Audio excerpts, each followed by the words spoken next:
If there's one thing holding you back and keeping you poor, it's your car. In this video, we talk about why having new car payments is keeping you poor. If you're new to this channel, make sure you hit that subscribe button. Don't forget to hit that bell so you get the notifications on when we're putting out the new videos. And the comments below, let us know what kind of car you drive. Look, we get it. You want a nice car. Everybody wants a nice car. Everybody likes shiny stuff. I mean, absolutely me included. You need it, right? You feel like you need it. But Americans' standard of living is so high right now, it's crazy. And getting a car, you know, something that is just going to like depreciate in value pretty much immediately when you buy it, is one of those things that keeps everyone poor just across the board. I mean, on average, new cars go down in value 63% in the first 5 years. Whew. 63%. So as soon as you drive off the car lot, it goes down 10% in value. So new cars, they suck. I mean, as far as, you know, something that's going to appreciate in value or keep value, they just tank. So putting all your money into something that is just worth less and less over time, not the best idea. Now, on average, what is it? A new car is $35,000 or $576 a month for payments. Craziness. That's a lot of money. That is. Yeah. And we're going to talk about what that can do for you if it wasn't going into a car. But that's a little later in the video. And then a used car payment, for the first time ever, payments per month are at $413. For the first time ever, it's above $400 a month for a used car. Not even a brand new car, a used car. So you're talking $576 for a brand new car or $413 on average for a used car. That's expensive. It is pretty expensive. So while you're paying for this car, I mean, you're paying interest on the loan. I mean, the car's depreciating. You're paying for gas, paying for insurance. You're paying for the maintenance and the upkeep, oil changes, tires, brakes. It's not cheap. You know, anything else that might happen to the vehicle. I mean, and you're doing all of this every single month while the car is just depreciating in value. You know, this year it's worth 15 grand. Next year it's worth 13 grand. Next year maybe worth 11. I mean, and it might be worse too. Depends on how many miles you put on it.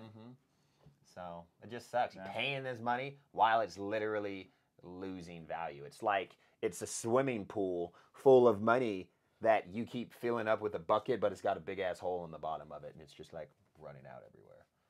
A brand new F-150 runs about $40,000 for a base model. Not even a nice one. That's like your bare bones F-150. Okay. Now, a 20-year-old F-150, same model, goes for about $4 grand. So if you think about that, $40,000, and then 20 years later, $4,000, that is a terrible thing to invest your money in. I get it, yeah, you got to get around. You need a car to get to work or school or whatever, but do you need to spend that much money on a vehicle? Right. I mean, and I like to drive nice things. I mean, I like a nice car. He loves nice cars. I mean, it just depends on your quality of life, right? Are you willing to spend that kind of money on something knowing, I mean, in reality, probably screwing yourself later on down the road when it comes time to retirement. Because if you're not putting at least that much money into your retirement every month, then you're not helping yourself at all. And most Americans aren't. Okay, that's the only reason why I say it is most Americans, when they go to retire, the average person when they're 65 only has $64,000 in their retirement. And if you're supposed to make that much money in a year and that's what you're living off of, like, so what? It's not good. That person gets 1 year of life and then they broke? Yeah. No good. Okay, so if you go to bankrate.com and pull up one of their investment calculators and you plug in $413, which is your monthly payment for the average used car, and let's say you get 10% rate of return over the next 40 years. So instead of a car payment, for a used car, you're putting it into an investment account. Under this, getting 10%, you're going to get almost $2.3 million.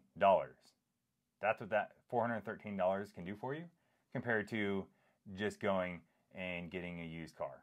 Now, what if you want to go and get a brand new car? The average payment is $576 a month for a $35,000 car. Let's say you put that into the same type of investment account for the next 40 years, getting 10% rate of return on your investment. after 40 years, that $576 a month could be worth almost $3.2 million. So you can have a $35,000 car, or you could put that same amount of money away and have over $3 million when you go to retire. So the reason why we say having a car keeps you poor is you could have a $35,000 car, or you can use that same money and then one day have over $3 million.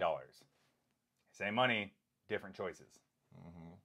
I mean, if you're set on financing a car and you're allowed or you're able to buy a new car because that's what you can afford because you've done the right things to get yourself into that position, I mean, you should really sit down and consider buying a car that's already been past that depreciation knock. You know, we were talking about it already where in that first 5 years, a car is going to lose 63% of its value. So if you get that $35,000 car, I mean, and you wait 5 years to get that, you know, brand new car, you wait and get the 5-year-old model of it, you're going to pay probably $13,000 for that car instead of that $500. 35. Oh, I thought you said 35,000. No, yeah, the $575. Okay, that's that monthly payment for that brand new car at the $35,000. Okay, so if you were to wait, get that 5-year-old model, all right, pay that $13,000 for it, and then put that money that you would save into an investment. All right, similar to what we were talking about. I mean, that $250 that you would be putting into that investment while you're putting the other $250 towards your car payment, I mean, that's going to build up to $1.3 million after 40 years. I mean, so there you go. You can still get the car. You can get the same model, 5 years older, you know, drive it around till the wheels fall off, and build your money. I mean, $1.3 million is better than no $1 million. You know what I mean? That's what I'm saying. I mean, it's not as much as over $3 million. Right. But it's still a lot of money. And I mean, you probably needed the car, which is why you had to finance it in the first place, because most people have to do that because you don't usually have that much money up front to pay it in cash. So you had to finance it. Hey, but you chose the older model, a little more doable, right? It's a little cheaper each month, or a little less money. I don't know if it's cheap, but less money, and you can still put money in your investments. So that's the best of both worlds. Who knows? 40 years from now, I mean, $1 million will probably just get you a Snickers bar, but who knows, right? I mean, better to be prepared is what we like to say. So do the right thing, okay? Save yourself some money. Alex and Philip, recommendation number 2 is buy a car in cash, because not having all those extra monthly payments feels amazing. I mean, what would you do with an extra $400 or $500 a month if you didn't have to have a car payment? Would you invest? Would you travel? I mean, $400 or $500 a month, if you're not making a whole lot of money, makes it a lot easier to get by each month and not feel like you're just constantly treading water, trying to stay above, right? Keep your head above water. Because if you're not making a lot of money and you have $400 or $500 a month in car payments, that sucks. That just eats away at your soul, because you're probably not taking any vacations or putting money away for the future. Yeah. I mean, once you pay off a vehicle and you have like the luxury of having a car, but you don't have to pay for it, you know, minus insurance and gas. I mean, it's really hard for you to go into, you know, accepting a car payment in the future. You know, it's going to help hold you so much more accountable. Be like, okay, well, I haven't been paying a car payment for so many years. So maybe I don't want that big car payment. Maybe I just want this one because it's nice having this extra money, and I actually don't want to put that money towards other things like a car that I already have. So yeah. I mean, what happens if your car breaks down? Okay. You got to pay to fix it. How much is that going to cost? $500? Yeah. $1,000? Okay, what is that, like 2 months worth of car payments? Right. And then you own it, and you have more payments on it. Doesn't cost you anything until maybe it breaks down again in a year or two, and then what? Another month or two worth of car payments? But Alex, this new car, it's got CarPlay. I was like, yeah, so does Car Jams for $400, and they'll install it for you. They'll even give you a backup camera. It's crazy. Okay. Alex and Philip, recommendation number 3. All right. I mean, this isn't out there on the interwebs anywhere, but this is just from some wisdom from some older people that have shared it upon us. If you can't save whatever that car payment's supposed to be each month, then you probably shouldn't go buy a car for that amount, right? So what that means is if you can't afford $250 a month to save into a savings account, then you cannot afford $250 a month car payments. Okay? All right. All right, and the last recommendation is watch our video on the 24-10 rule, which basically just tells you how to buy a car and be responsible and stay within your budget and be good at adulting. Alex, what the hell is the 20-40-10 rule? I mean, if you want a really good idea, you just have to watch the video. But quick breakdown is the 20 represents putting 20% down for a car. The 4 means don't take a loan out for more than 4 years, right? Repay it within 4 years. And then the 10 means do not spend more than 10% of your total income on all of your car expenses to include the car payment.